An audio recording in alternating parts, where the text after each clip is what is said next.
Édification spirituelle 005, l'amour qui vous unit aux autres.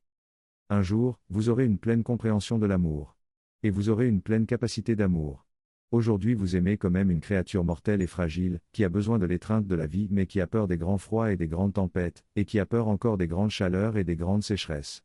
C'est pourquoi il y a encore de la douleur et de l'amertume dans votre amour, parce que vous souffrez d'avoir besoin les uns des autres, tout en étant encore incapables de vous supporter pleinement les uns les autres.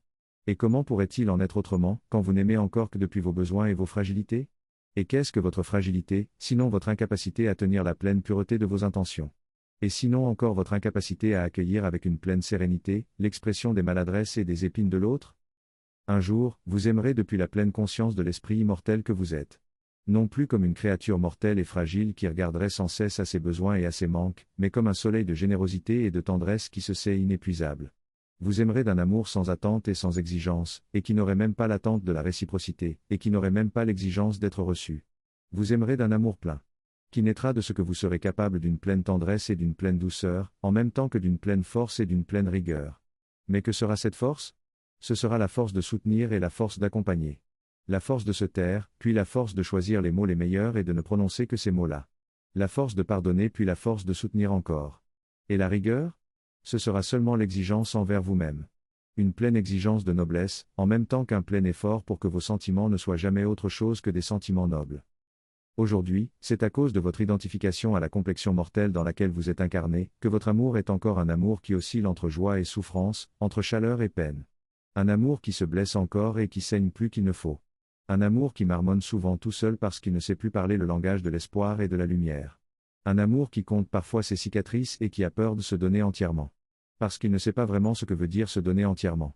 Aujourd'hui vous aimez d'un amour dont la nature est mortelle et fragile. Et c'est pourquoi votre lien avec les autres est un lien d'incertitude et de reproche, tout en étant de temps à autre une source pour quelques éclats de bonheur. Mais seulement quelques éclats. Et c'est l'existence de ces éclats de bonheur qui vous donne l'élan de continuer à chercher à vivre cet amour. L'élan de continuer à semer cet amour dans votre lien avec les autres, car vous voulez revivre encore et encore ces éclats de bonheur. Quand vous serez établi dans la conscience d'être un esprit immortel, quand vous aurez vaincu l'impression viscérale d'être une complexion mortelle. Quand vous serez établi dans l'intelligence et dans la conscience d'être un esprit immortel. Vous serez enfin capable d'aimer réellement. Capable d'aimer comme un esprit immortel. Et ce sera un amour sans besoin et sans fragilité, un amour qui sera pleine sérénité et pleine joie, pleine patience et pleine tendresse. Un amour solaire, qui rayonne depuis la plénitude de sa propre joie, qui rayonne depuis la plénitude de sa propre sérénité. Un amour qui donne de la lumière et de la beauté, non pour espérer en récolter en retour, mais parce que la lumière et la beauté sont la plénitude de sa propre nature. Vous cesserez d'aimer comme une plante fragile qui a soif et qui ouvre ses plus belles fleurs pour attirer la pluie. Et vous serez capable d'aimer comme un soleil dont les rayons de tendresse donnent la vie, et dont les rayons d'énergie donnent de la force. Sensei, Cyril Adongasu.